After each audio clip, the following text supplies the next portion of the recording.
Is today the beginning of the end of La Nina? I am Mark Sponsler, and welcome to the Stormsurf Video Surf Forecast for the week starting Sunday, October 26th.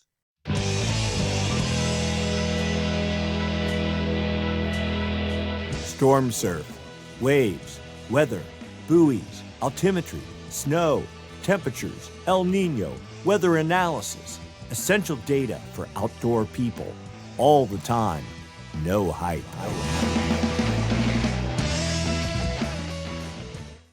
If you enjoyed the video, give us a thumbs up. If you haven't subscribed, please subscribe. Click the Stormsurf icon down in the lower right-hand corner of your screen. If you have a comment or question, write it up down below. We'd be happy to respond. And if you'd like to make a small contribution to the cause, you may hit the super thanks button down below, the heart with a $sign in it. With that, I'd like to thank the folks that donated last week. Tim Caston, SW3831, E. Slate, and B. Nadine. Thank you all so much. Your contributions are always appreciated. And with that, let's get to work. We'll start by looking at significant wave heights across the planet. And if you notice, it almost seems like there's more activity in the southern hemi this week as compared to last week versus the northern hemi, which, at least for the moment, looks to be taking a little pause. But I think that is going to be rather short-lived. Starting here in the North Pacific, we don't really see anything. A gale with maybe 16-foot seas off the Pacific Northwest, and that's about it. A gale is actually pushing into the Pacific Northwest, literally, as we're making this video. So you can see there is a broad area of disturbed seas off the United States West Coast, but not a whole lot going over here in the West. Now, of even more notice, there's a gale with 35.9-foot seas. These are the highest seas right here over the entire domain. But these seas were actually quite a bit higher, a day or two ago. And it appears that there is southern hemi swell starting to push north. Now, this system is moving off to the east, and we'll get into all the details in a minute.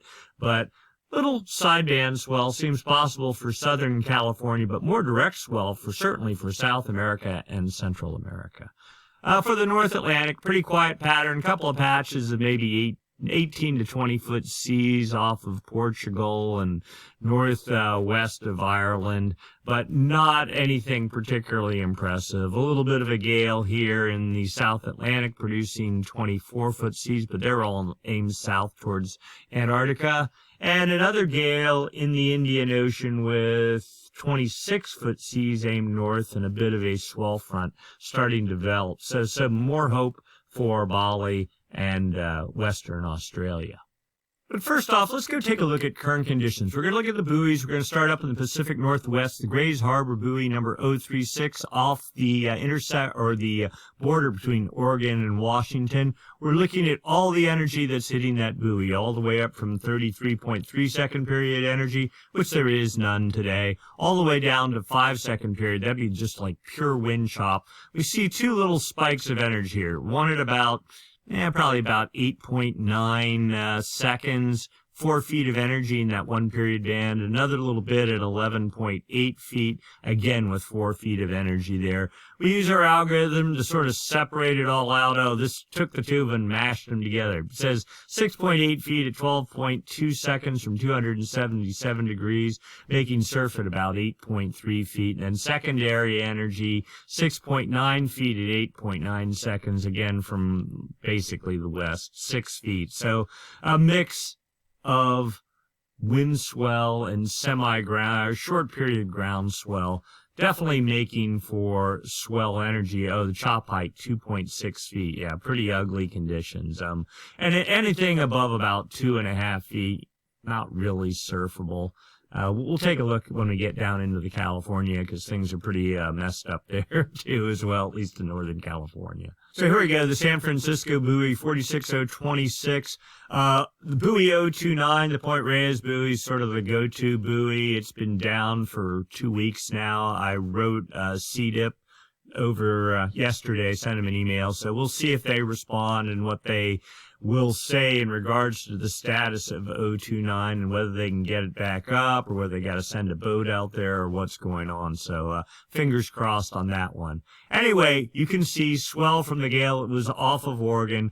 It's already hit and is fading in California. Most energy here in about the 12 to 13 second period range with a bunch of wind swell in the mix. Let's see how we do here. 6.7 feet at 12.8 seconds from 298 degrees, making surf at 8.6 feet. It's bigger than that. I think it's about 10 foot. No real secondary swell. Chop height, here you go, 3.2 feet. Yeah, it's just a tortured mess off of San Francisco right now. Pretty strong south winds, stair-step chops. South protected spots are rideable. Other than that, kind of a mess. Down into Southern California, the Point Loma South buoy, 191 off of San Diego. A much more muted swell response. All the swell that's hitting north of Point Reyes is, for the most part, from like 300 degrees or above. And that just doesn't get into Southern California very well. The storm track needs to push further south, which means the jet stream needs to be further south. You can just read the jet stream charts and then you know pretty much what sort of, get a good idea where your swell angles are going to be. Anyway, so we see scattered bits of energy filtering in between 20 seconds and 5 seconds, but all about the same height. Let's see what the algorithm does. 1.9 feet at 13.5 seconds from 272 degrees, making surf at about 2.5 feet, and then some additional energy in the mix. 1.8 feet at 10 seconds from 271 degrees, making surf at 1.8 feet. So all of it mixed together, waist-high surf, something like that. Then over to the north shore of Oahu, the Waimea Bay buoy, number 106.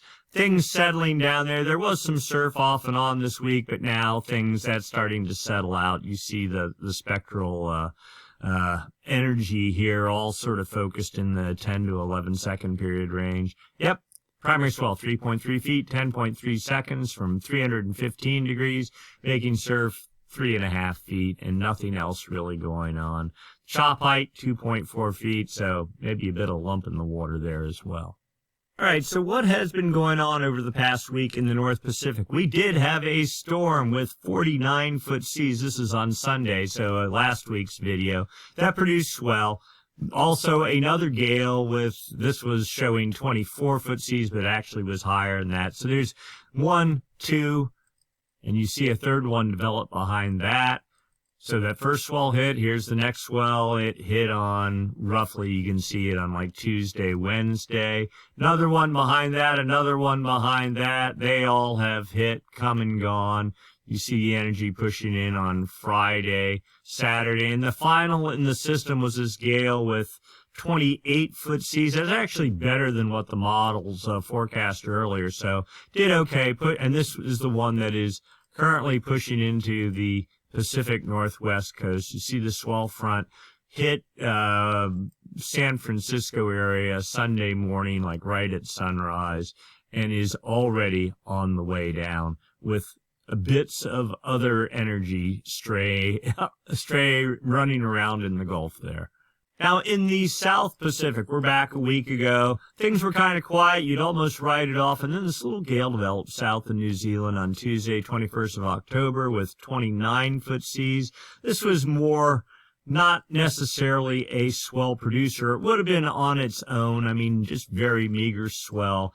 But it did certainly serve to rough up the ocean surface. And then this next gale came in right behind it on Thursday with 35-foot seas, building to 45 feet on Thursday evening. And then on Friday, let's see, this was late Thursday night, 49.3 feet. I think this makes it the highest seas recorded this summer in the Southern Hemi. And when is it? It's practically November.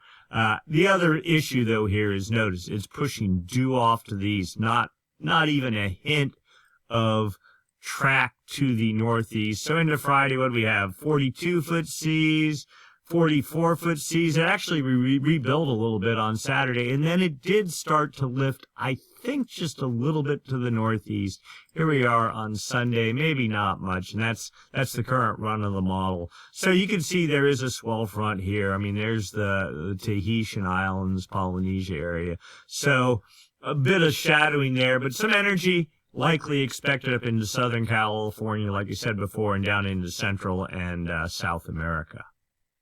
Then over the past week in the North Atlantic, you see this sort of the standard gale pattern that's just been prolific. Then down here on like Tuesday, Wednesday, this is the beginning of what is now Hurricane Melissa, just meandering about south of Jamaica. We'll put this into motion, see if we can get a little bit more. Where are we at? We're into Saturday. It really started building, and we'll do a little bit of a deep dive here in just a second, but just give you the current situation hovering due south of Jamaica. This is a Cat 4 storm that is expected to go to Cat 5. In fact, let's go take a look here. So here is the current situation. I'll put this is the weather model, put this into motion. You see Melissa heading north. Oh, well, let's actually go back because here it is forecast over Jamaica on like Monday morning into Monday evening, then not racing, but sort of squeezing through the channel between Haiti and Cuba, but then over the southern Bahamas and becoming exposed in the swell shadow for breaks all up in here starting Wednesday evening, if all this goes as forecast. Now, this northeast motion, it's not super fast, but it's not super slow. I think it's going to limit the amount of swell that actually gets thrown back at the coast here. And then you see another low pressure with strong offshore winds in that area. So we'll have to see on that. Let's go see what the National Hurricane Service says here. Max winds 160 miles an hour. That would be on Monday into Monday night. That's a Cat 5 storm. And the deep mine model here, let's see if we can get this more centered. There you go. We'll just run this through. You can see, there it goes. Let it run through here. All the dots are the different forecast tracks on the deep mine model. Actually, the National Weather Service and NOAA is using Google's DeepMind model in the process of doing their forecasts. They're taking what it says into consideration. Okay, that's pretty much the end of that. We'll let it run through one more time. But you see Cat 4 now. It's not showing Cat 5 here, but it actually is supposed to go to Cat 5. But by the time it's really exposed up in here, it's a Cat 3 storm, fading to Cat 2. So we'll have to see how that does in terms of swell production for the southeast and the northeast U.S. coast. Then looking back over the South Atlantic over the past weeks, there we are Sunday, the 19th of October. A little gale with 30-foot seas pushed well south of South Africa. Another gale developed behind that, really not doing a whole lot. We're into Thursday, Friday, Saturday. And now another area of seas on 12Z Sunday, that's day 26 October, 20-foot seas. I mean, that's pretty meager relative to the southern hemi, but, you know, about typical for this time of year. Then over to the Indian Ocean, putting this in motion, looking for any signs of something that might produce swell for our major targets. You see weak swell was at 20-foot seas, but then something larger developed on Friday night, the 24th of October, with 33-foot seas building to 37 feet. That looked like about it. You see, oops, go back there. There's your swell front pushing towards Bali and Western Australia. Nothing huge, but still rideable surf on the way. All right, so let's go look into the future. And we're going to start, this is our deep dive over the North Pacific. We're going to start by looking at jet stream level winds. These winds up about 30,000 feet help support the formation of gales. When they form, help direct their track. We're looking for a trough, a push in the jet to the south. You see it right there. You see it right there. That helps create a counterclockwise flow aloft that also manifests itself down at the ocean surface. That is the hallmark of low pressure. And of course, low pressure, if it's strong enough, generates winds. Those winds get traction on the ocean surface and generate seas. The seas, as they radiate away from the fetch area, the lesser period, the weaker components of the swell fade off, exposing longer period swell, more energetic swell. And of course, when that swell hits your beach, creates surf. All right, so we have a good, reasonably good jet stream flow, a bit of a ridge off of the Japan coast here, but then falling into a trough over the dateline, supportive of gale development. The jet, all consolidated winds here at, what was that, about 160 knots, something like that. Not over the top, but you see these winds pushing into Northern California. That is, I guess, what you'd call an atmospheric river. I'm not quite sure how much, deep moisture is embedded in this flow, whether it's being sucked up from the south. But typically, this is what you expect to see in an atmospheric river, or in the old days, they used to call a Pineapple Express sort of event. So we get into Monday. A new trough develops here in the Gulf. Gets a little steep. Notice there's no winds down in the bottom of it. That typically is not great for gale production. A little bit of a ridge here, that would support high pressure clockwise flow aloft. But building winds off of Japan, we'll put this into motion. Moving into Tuesday, a building wind field lifting up over the dateline and starting to fall south. A trough forecast Tuesday up in the Gulf of Alaska, 190 to almost 200 knot winds. There you go. That is 210 knots, maybe even more. That is very strong. Can we get some sort of a trough out of it? Well, just the wind speeds alone, as we get into Wednesday, will support gale formation. Then you see it's starting to flatten out. You get a bit of a troughing pattern right here. As long as it is south, has to be south of the Aleutians, otherwise you're just in the Bering Sea. And there you go. Now there's a legitimate trough on Thursday, the day before Halloween, and into Friday in the North Gulf of Alaska. The jet still consolidated, doing the exact same thing, ridging and then falling. And look at that. 190 knot winds on Saturday, falling to the south. Again, this weak pinched pattern, though, not quite fully supportive of gale development. We're into 174, 180 hours out. That's as far as we really dare go on the models. Even that's a bit unbelievable. But all said and done, a consolidated jet for the week with good amounts of wind energy. Not perfect troughs, but for late October, kind of pretty typical, I would say. So then we go down to the surface. Surface level pressure, surface level winds, a small tropical storm fading out well south of California, moving off to the west. No swell expected to radiate north. Residual fetch, another weak little low poised. This was as of this morning, right off Northern California. But no like wholesale 35 knot plus winds anywhere to be seen for the moment. But as we get into Monday, here comes another gale, 2 gales starting to develop. And there you go, 45 knot winds, almost, is that 50 knot winds? I think that's almost 50 knots, so making it storm status, producing seas targeting California again. And then something trying to organize off the Kuril Islands. Oh, another system pops up on Tuesday night, north of Hawaii. Again, when you get this north, you saw the jet stream to the north. When you see the storm track to the north, that really just focuses all in on the Pacific Northwest down to about Point Conception. And that's where we're at. Sort of bypasses Hawaii, unfortunately. Sideband energy, but you see a pretty healthy pattern. Then another solid gale as we get into Thursday with 35. 45. There's 50 knot winds. So that makes it another storm up in the northern Gulf of Alaska. Then strong high pressure sets up 1040 millibar high on Saturday. But another gale winds up off the North Kuril Islands. Now this with 50 knot winds has better sights set on Hawaii. And wow, look at that.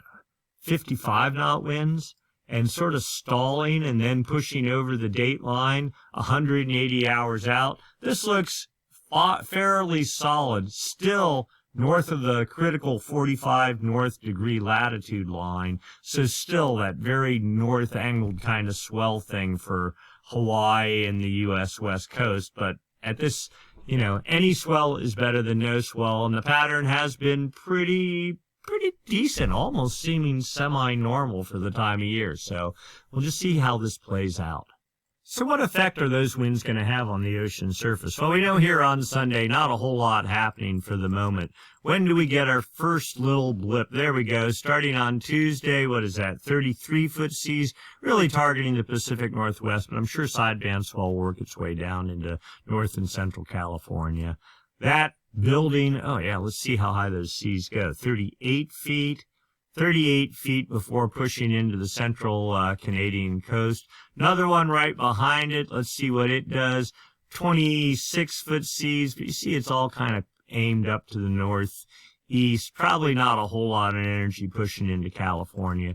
Another one behind that. Two more. Here another one just pops up. 32-foot seas on Thursday, building to 35 feet. And that sort of follows the same track. Building to 37 feet, and then off to the northeast. And then let's see what's next. We're into Saturday, Sunday. Here comes that next system off the Kuril Islands with seas. We're toggling between the 18Z run and the 12Z run of the model, so they're both sort of popping up at the same time. Either way, 47-foot seas, building to 49 feet. Getting ready to, let's see what this does. That's very solid indeed. Still northward displace 180 hours out, pushing over the date line. Again, the targets mainly here, the sideband energy certain will result for the Hawaiian Islands. Notice some tropical activity over here too. If that could get sucked up and across, that would be very interesting. For the South Pacific, our storm still pushing off to the east as of Sunday. There you go. It kind of drifts north, but it's out of the Southern California swell window as we get into Monday. A series of other systems are forecast behind that. This one almost looked interesting, but you really notice most of the energy pushing southeast, so no swell expected. But look at that. Now, 47-foot seas. If you're in Peru in that area, I would think that would, if it materializes, if it verifies, would certainly produce long period swell pushing up the coast. In fact, you see this swell front right here. Talk about a late season run of surf. Kind of unexpected. Then after that, things settle down. For the North Atlantic, there is Melissa there. That's probably the biggest concern of anything at the moment, but also knows some sort of fetch trying to develop associated with low pressure off the Outer Banks on Wednesday. Pretty short-lived, racing off to the northeast. Melissa also taking a northeasterly track and accelerating. We're out into Saturday. That all fades. Still some sort of broad, large area, complex area of 15 to 20-foot seas filling the North Atlantic. Now we're out at 180 hours. It'll be interesting to see if something coalesces out all this targeting Europe. For the South Atlantic, here we are, current time. Gale develops 30-foot, 31-foot, 34-foot seas, just skirting the north edge of the Antarctic ice shelf, but certainly you can see swell front trying to develop, push up into South Africa. So, and gosh, continuing a long time, 38-foot seas pushing across. So definitely if that happens, and it seems likely, we're in the 96-hour window. Swell for South Africa, another one behind that, sort of falling off to the southeast. Then the net remnants of the Pacific storm try to push into the South Atlantic, but don't really make it. So the Southern Hemi not done with its run of swell production as the North Oceans continue to be productive. And then finally, to the Indian Ocean. Put this in motion. Current time, not a whole lot happening. A little gale, 22, 24, maybe 25-foot seas targeting Western Australia. Another little gale, try to get organized, not doing much. There we go. Finally, something with 34-foot seas pushing off to the northeast. fading. Another system theoretically trying to organize after that, but we're a week out, so not even believable. Next up, the local wind forecast for California, right there, Hawaii, right there. So this would be Southern California down here. There's the Baja border. Point Conception underneath the tag there, Monterey Bay there, San Francisco Bay right there, and then the Oregon-California border right there. So theoretically, on Sunday, northwest winds seems it's south winds, if anything. Well, there's the low right there. Some blowing hard south winds, at least a couple hours ago in the Half Moon Bay area. But you can see, so a mixed wind pattern, I'll call it today. As we get into Monday, northwest winds, high pressure builds in 20 knots, trades for the Hawaiian Islands 15 knots. So we get into Tuesday, a little bit of a gradient off the coast, 15 to 20 knot northwest winds, but near shore probably in the 10 knot range from Central California up to probably, about Bodega Bay. Trades light for the Hawaiian Islands 10 knots. Wednesday, building gradient, that is higher pressure trying to push inland, lower pressure inland already, tightening up the gradient, and a little bit of the way the land is formed here sets up a fetch of 20 to 25 knot north winds pushing down the California coast, probably pretty bumpy in wind swell generation. Trades 10 knots for the Hawaiian Islands. Thursday, same sort of deal. And again, the GFS model kind of makes things near shore look not as bad as they probably will be. I think it'll be near 15 knot winds raking down the coast. Trades 15 knots for the Hawaiian Islands. Friday, same deal again. Wind problem for California on north winds, and the trades 10, 15 knots for the Hawaiian Islands. Saturday, same sort of deal. When will it break up? Trades light for the Hawaiian Islands. Then we're into Sunday. Here we go again. More of that. We'll just take it out the very end. Maybe a little bit of a break somewhere in there. And trades, you see, oh, look at this. In fact, let's go back to this low pressure. You see, oh, wow, I didn't even notice that. For the Hawaiian Islands, starting on sometime later Saturday, winds start clocking out of the south as low pressure, like a cutoff low, starts developing just west of the Hawaiian Islands. And as we get into 180 hours out, full-on cutoff low, northwest of the Hawaiian Islands, and a southerly, maybe a southeasterly flow for the Hawaiian Islands, but not too strong. Precipitation forecast for California. Again, Southern California, Central California, Northern California. There's this dividing line right here, somewhere around Point Arena, with rain, snow. It's pouring up in Washington, and snow in all the Cascades, and snow in the higher elevations here in Northern California. There was some snow today, at least earlier, up in the Lake Tahoe region above, I don't know, 8,000 feet, 7,500 feet. We'll take a look at that in a minute. Anyway, all that rain pushes out by tonight at the latest. It almost seems like it's starting to clear as I look out the window now. Another low, but that's pushing off to the north. I'm just looking for any rain for California, and really no sign of it. You can literally see where the storm track is. It's somewhere right at the Oregon-California border, maybe a little bit south of that. Typical kind of a La Nina pattern. We'll get more into that as we get deeper into tonight's presentation. But you see, Pacific Northwest getting all the moisture, leaving California for the most part high and dry. Hikers temperature forecast. This is for, Yosemite Valley, the intersection of the Pacific Crest Trail and Tioga Pass Road there in Tuolumne Meadows in Yosemite. This is where the trail and the road intersect at 8,700 feet. Temperatures you see right now almost to freezing, like probably 34 degrees sort of thing. But as we get into Monday, temperatures rise after that, consistently at like 45 to 50 degrees the whole way through the end of the model run. The 32-degree freeze line hanging right around 12,500 feet or so. So no big cold air mass expected for the coming. This is a 10-day run of the model, and probably no snow as a result. The snow forecast dashboard for Olympic Valley, formerly Squaw Valley. You see your 1 inch of snow and then not nary a drop of it beyond over the next coming days. Here is your freeze level. This is the top of the Palisades at about 8,900 feet, 9,000 feet, the blue line. Reds are above freezing temperatures. Gray would be supportive of sleet, and white would be 32 degrees right here at the border between the gray and the white. That's 32, and the blue is 28 degrees. You see the freeze level up at 12,500 feet, even higher at times, pretty much consistently. It's the same set of data we used to build the previous chart. So no real snow accumulations forecast other than what has already happened today.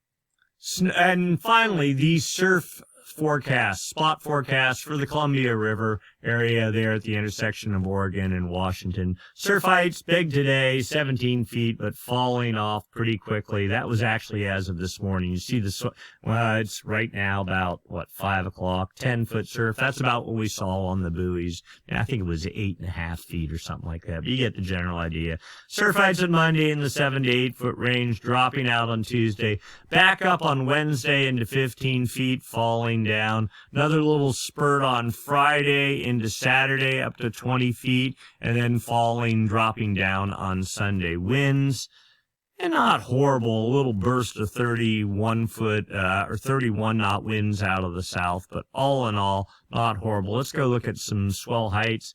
11 feet at 13 seconds this morning, dropping into the 6-foot range at 11 to 12 seconds. Another swell, 10 feet at 14 seconds, dropping off. Another one, 10 feet at 13 seconds.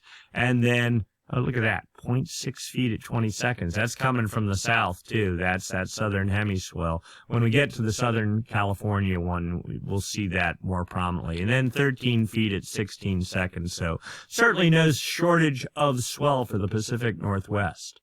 Down to Ocean Beach, San Francisco, swell definitely gets sort of moderated on the journey south. It's really because most of the energy is aimed at Oregon and not so much down at California, and so you get a commensurate drop in size. Surf heights, it was about 14 feet this morning at times. You see these dropouts, that means lots of wind swell mixed in with it, and you see your winds, your south winds, clocking to northwest in the 20-plus knot range. Swell high or surf heights fading from 7 feet, 6 feet, down to 5 feet into Wednesday. Up a little bit on Thursday at 8 feet, dropping to 6 feet. Wind northwest, look at this, all 10 knots or more. Non-stop, it's just a wind machine. Another swell comes in on Sunday, 14 foot, but northwest winds continue. Swell heights, 10 feet at 14 seconds today, fading to 7 feet at 11 seconds, 6 feet at 11 seconds, 3 feet at 10 seconds, 6 feet at 11 seconds. You get the idea. Finally out there on Sunday, 9 feet at 16 seconds. If we can get a break with the wind, maybe we'll be doing much better. Dana Point might actually be the star of the coming week, not so much for the north swell, but for the southern hemiswell. You see surf heights in the 1.5 foot range, but then you get into Friday, 2.5, 3 feet, 3.5 feet, and pretty steady. A light local wind regime. Let's go look at swell. So you see here, 1.5 feet, 7 seconds. 1 foot at 14 seconds. That's coming out of the south. That's like teaser swell, but then the main event starts on Friday afternoon. 1.3 feet at 20 seconds. There's actually 22-second energy supposed to be coming in, or even higher than that as we get into Thursday, but not with a whole lot of size. But then you're getting into all about around 2 feet at 16 to 17 seconds into the weekend. So a good run of fun surf for select spots in Southern California.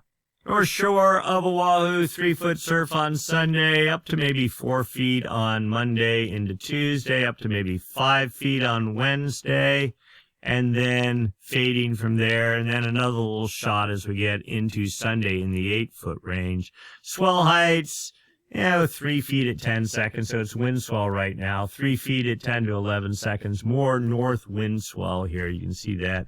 4 feet at 9 seconds, all of it wind swell because whatever's happening, it's all aimed off to the east. A little bit of energy, though, theoretically on Sunday in the 5.5 foot range at 14 to 15 seconds. Then over to South Africa, Jefferies Bay, surf heights 20 feet on Monday. I mean, that's a little bit overstated. It will not be that big near shore. This is pinned on a grip point a bit off the coast, but you get the general idea. Pretty good size swell, fading slowly as we get into Tuesday and Wednesday. Another swell on Thursday, 20-foot range, fading out, and then another swell on Sunday. So it's almost like it's summer again. But what are we doing here for wind? Yeah, pretty much for the most part, offshore winds, pretty brisk in the 20 knot range. Let's go look at swell height. 16 feet at 13 seconds, that fading down.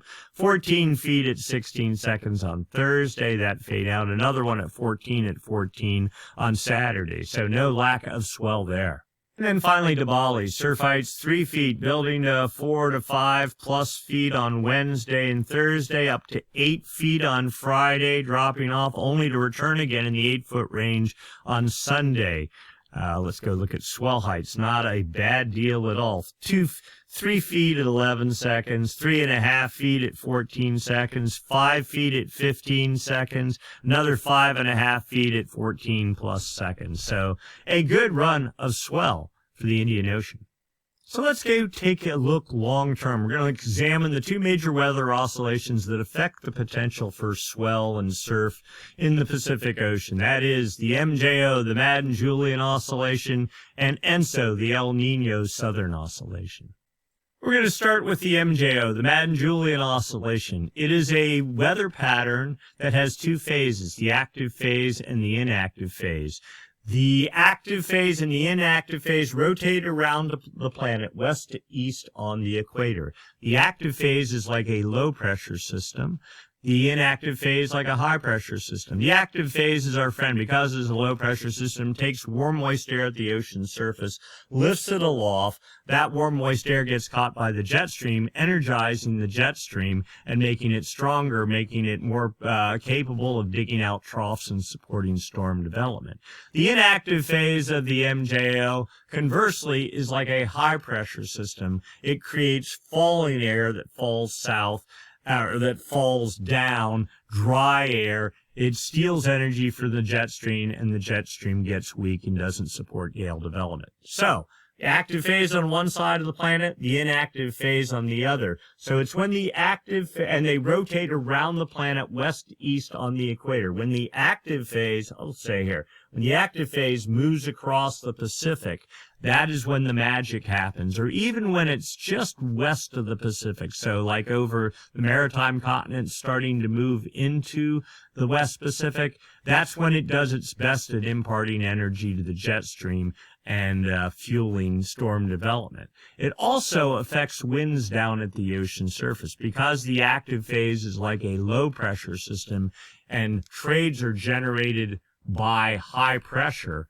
So it sort of counteracts the effect of high pressure and it weakens trade winds. Likewise, the inactive phase, because it is a high pressure system, it also sort of syncs up with the high pressure that makes the trades and increases trades. So if you see stronger than normal trades, that's likely the inactive phase of the MJO. When you see weaker than normal trades, that's the active phase. And we just so happen to have a chart that shows you 5-day average winds, trade winds on the equator, 5 degrees north to 5 degrees south. This would be the East Pacific here.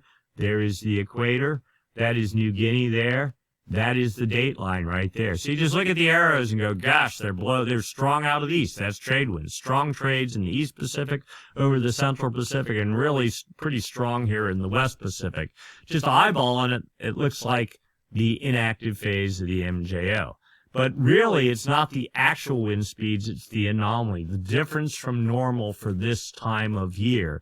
You see, well, even at that, trades out of the east blowing pretty strong over the East Pacific, same over the Central, and pretty indeed strong over the West Pacific. So it seems as if the inactive phase is in control. Now notice, We looked at the wave model charts. We looked at all. There's still storms. And there's a lot happening. But the jet stream is displaced way to the north, too. I think a lot of that is, one, my guess is there is an active phase that's sitting, lurking over the maritime continent somewhere that's fueling, pushing energy into the jet stream.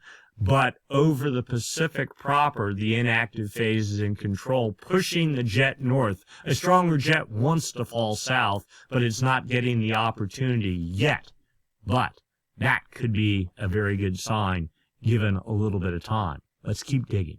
What is the forecast for the next week? 2 weeks, actually. GFS model goes out 2 weeks. This chart, 850 millibars zonal wind anomalies. All it's saying is, are the trades stronger or weaker than normal? And it's only looking at the zonal winds. That is the east-west component of the wind. So it's the trades.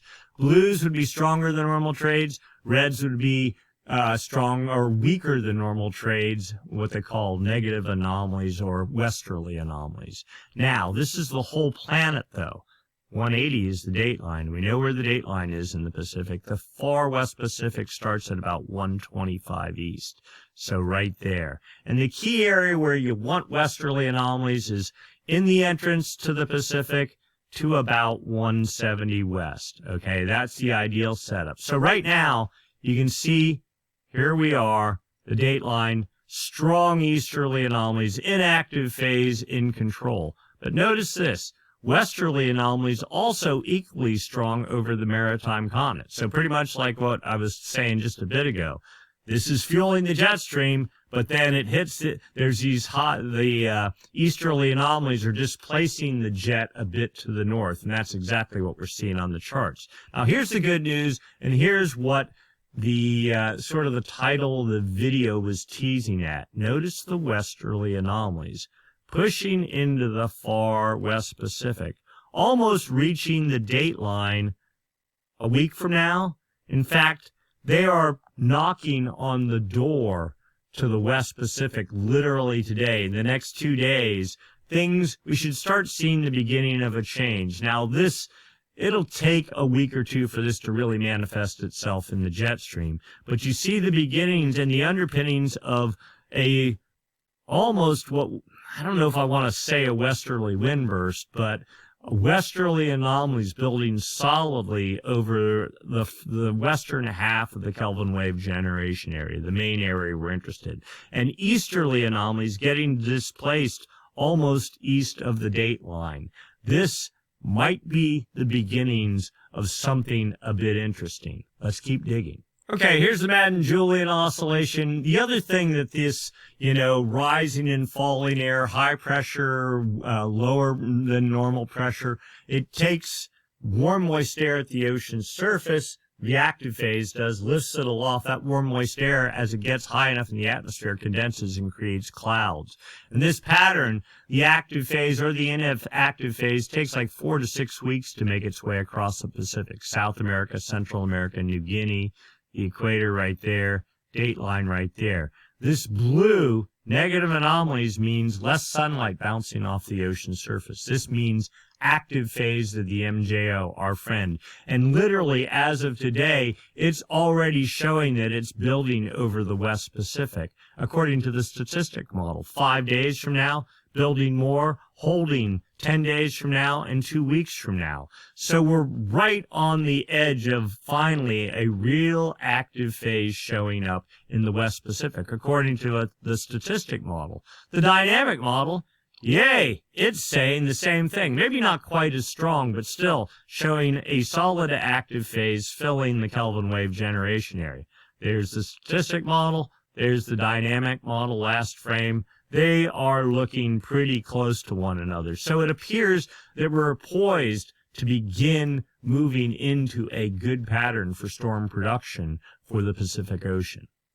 Here are phase diagrams for the same two models. Statistic model here, dynamic model here. How do you read this chart? This just shows you where the active phase of the MJO is and how strong it is. The active phase is the one we're interested in. So the MJO moves from west-east, from the Indian Ocean to the maritime continent, over the West Pacific to the East Pacific. That takes like 4 to 6 weeks. Then over, under the United States, across the Atlantic to Africa, then back to the Indian Ocean. The dot is where the active phase is today. So over basically the maritime continent. The further the dot is away from this circle, the stronger it is. So modest to moderate active phase of the MJO in the maritime continent. And here is 3 15-day forecasts. The active phase supposedly moving into the West Pacific, anywhere from non-existent to at strong status. All right.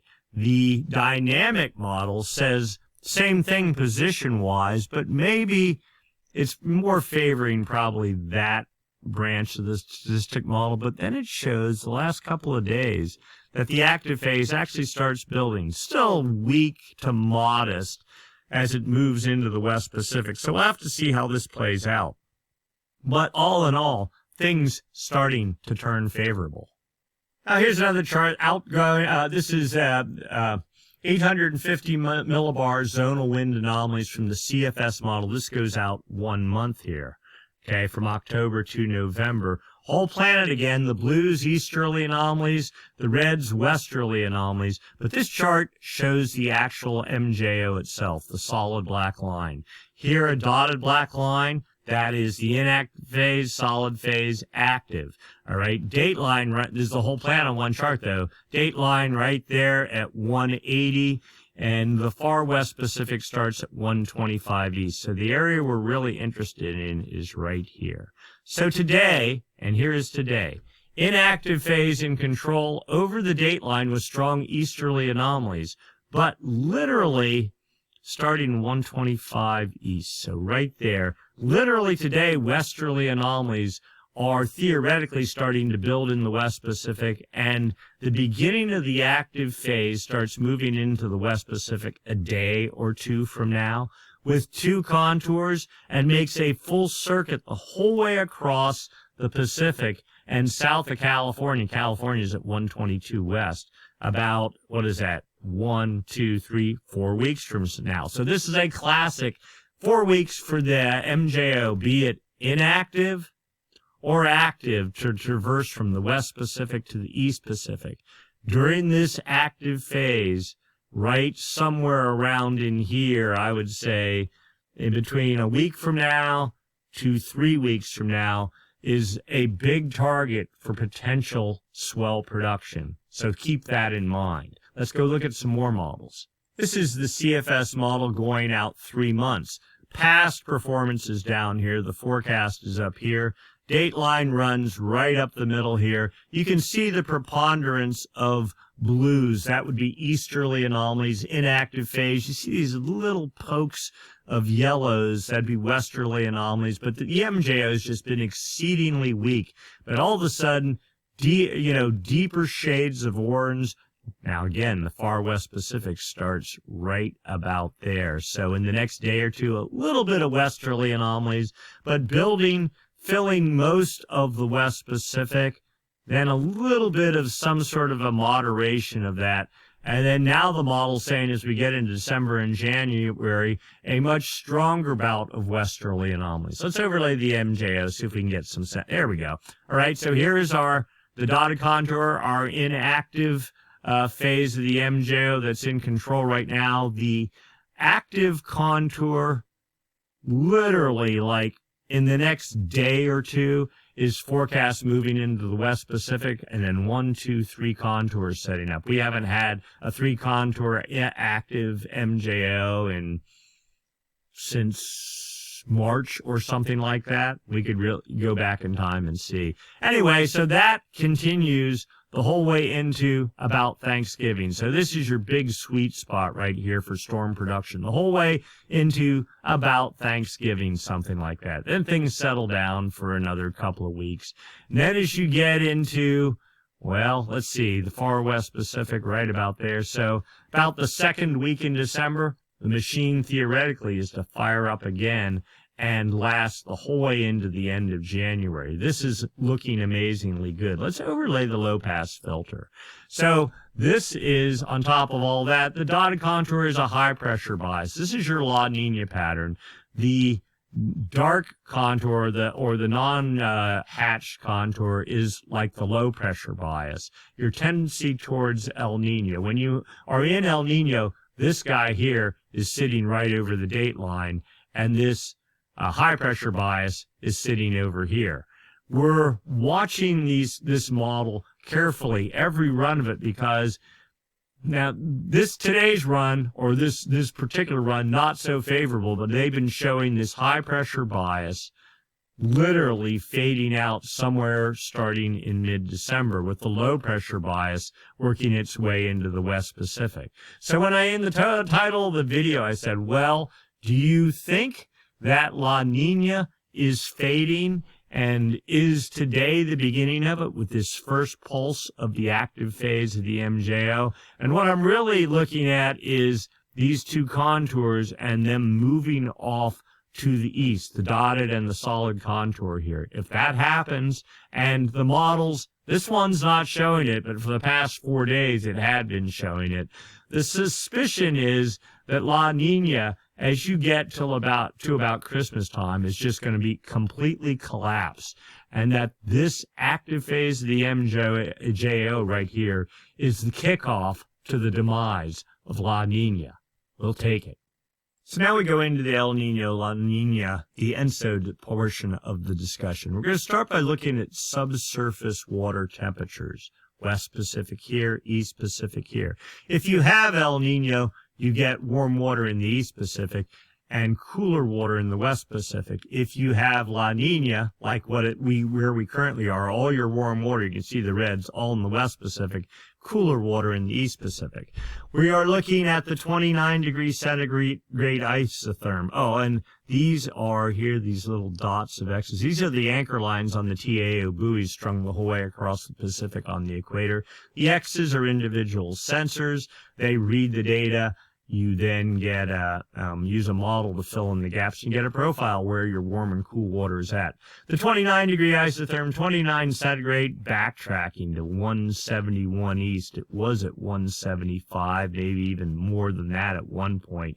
But remember, we're in the inactive phase, or we're trying to get to the end of the inactive phase of the MJO. Trades are blowing much stronger than normal, so it's no surprise there's upwelling and that these isobars these temperature contours are moving off to the east. The same thing with the 28 degree isotherm. It was at 172 at one point. It's now to 176. I think give it a week or two, things will be changing. The 24 degree isotherm, it was at 120. It's losing ground as well. All right.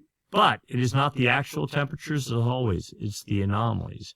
And there is a bit of an interesting pattern here, and we talked about it some last week, and it's doing it even more this week. Warm water in the west, cooler water in the east, but this line, notice this like bulge of warm water trying to push off to the east. And the cool water, which was set up, where was it? It was like at 140. The center of the cool pool was here like 3 weeks ago. Now look at it. It's almost moving off the charts, suggesting that the strength of La Nina in the ocean is getting weaker. Now, I say that knowing full well that easterly anomalies are blowing hard right now, and that this cool pool is probably going to get some fuel from that and grow some and build some over the next week until westerly anomalies fully build in and then sort of mute that. So it looks like we're leaving La Nina literally as we talk, but I think it's going to make a little resurgence for a week or two, and then I think after that it will be pretty much over. Let's go look at some more data. This is the same buoy data, but it's also enhanced with satellite imagery. We'll look at that in a minute, but it's telling the same picture. Lots of warm water making eastward progress. The thermocline level's about 150 meters down, so right there. It's moved to about 145. It was previously back like 2 weeks ago at 160 and hadn't really moved. So warm water moving to the east, and suggesting then that this cool water is also moving to the east. A good sign. And then sea level anomalies. This is the height of the sphere of the ocean. That is, if you take a satellite rotating around the planet north to south, beaming down, it strip out the waves, the wind waves, and the tide, and is the sphere of the ocean higher or lower than normal? Why does that matter? Well, if you have cold water at depth, cold water contracts, you'll end up with a divot on the ocean surface. Warm water, likewise, expands, and it displaces water up above it. So, let's get ourselves oriented. Chile, Peru, Ecuador, there's the Galapagos Islands, Central America, that's the equator right there, EQ, the date line right there, and there's New Guinea there. What I've been watching is this, and it's just 5 degrees, so there's 10 degrees, 5 degrees north and south of the equator. So this area right in here, these minus 10 centimeter anomalies, which indicates or infers cooler water at depth, they were at 15. They were covering a much broader area like a month ago. They are steadily retreating. Now, I think we're going to see this grow a little bit and then contract more. But right now, hinting that the cool pool is losing steam. And then finally, the upper ocean heat anomalies, all right? This is over time. So this is a year ago, West Pacific here, East Pacific here. Here is last year's Modoki La Nina. Then over the summer, we had this sort of a warming bout over the entire Pacific Ocean. We go, well, La Nina is dead. And then like July 17th, boom, it woke up, showed up. But notice, nowhere near as strong as what we saw last year. And here is the retreating pattern we're talking about. And I'm monitoring this, and it does seem to be losing steam. Will it lose steam, or will it, notice how it sort of pulses there? And this is with the inactive phase of the MJO, inactive phase. We have an inactive phase setting up right now. Will it rebuild significantly, or will it just die? Because at the same time, we actually have a real active phase of the MJO getting ready to set up. So it's going to be a battle between the active and inactive phases of the MJO, and we're going to have to see who wins. See surface temperature anomalies, all right? Before we were looking subsurface, it is the surface that matters, because at the surface, if you have colder than normal water, well, you don't get as much evaporation. And when you don't have evaporation, you don't have lifting air. And if you don't have lifting air, then you get falling air, clear skies, high pressure. So there is the equator right there, New Guinea there, Ecuador right there, Central America, South America, you got it. Galapagos right there. Here's your stronger than normal trades, and you can literally see them creating upwelling and deeper shades of blue than were here even 2 weeks ago. Okay, the total size of the cool pool, I mean, this is a classic La Nina kind of pattern. Not super strong, but it is definitely there. And here's the trend for the past 7 days. So a week ago, this was all red. And I think in last week's video, it was like pretty dark red all here, mean warmer temperatures. Now the inactive phase is pushing from west to east across on the equator, across the Pacific. You see temperatures falling now. This is not absolute temperatures. It's just the trend is getting colder as the trades build here. But we also know that westerly anomalies are coming to the West Pacific, and as they do, this will move off over into the Atlantic, and then the Pacific will start warming. Here's alternate temperature anomaly chart trying to filter out the global warming signal, still clearly showing a La Nina cool pool in control, very much like the other chart showed. Here is the trend for the Nino 1.2 region, the area right there by the Galapagos and off of Ecuador. Temperatures today, 677 thousandths of a degree below normal. This is raw, unfiltered data. Neutral is at 0. Pretty much half a degree above to half a degree below is considered neutral. So we're just on a little bit on the cool side of neutral, but this is not the official El Nino monitoring region. This is right here. This is the one that matters. Current value, 1 degree and 90 thousandths of a degree below normal. Again, neutral, half degree below to half degree above. This takes, I don't think, into any account for a global warming signal. It just says weak La Nina would be from half a degree below to 1 degree below, and that's about where we are. Now, consider active phase is coming. We think temperatures are going to warm. The subsurface profile already suggests that temperatures are going to warm. So this maybe is getting us close to as low as we're going to go.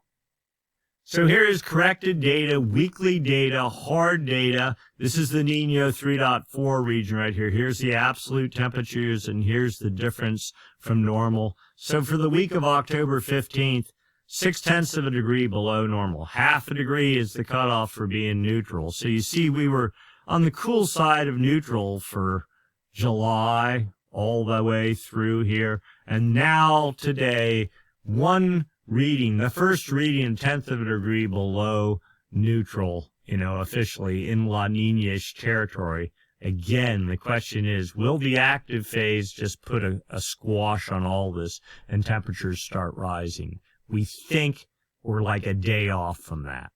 And then finally, the Southern Oscillation Index, the difference in pressure between Darwin, Australia, and Tahiti. We're just trying to see, is there lower or higher than normal pressure in the Pacific? All right. La Nina typically would be higher pressure in the Pacific. El Nino, lower pressure in the Pacific. So here is Tahiti. Here's Darwin. Here's the index. The daily contribution, plus 30.36. That's strongly indicative of the inactive phase of the MJO. And you can see, well, where were we a month ago? 2 minus 14. See, the numbers kind of bounce around a little bit, but we've been on a trend here for the past 1, 2, 3, 4, 5, 6, 8 days. Active phase building. 30-day average, sort of takes some of the noise out of it. Plus 8.81, where were we?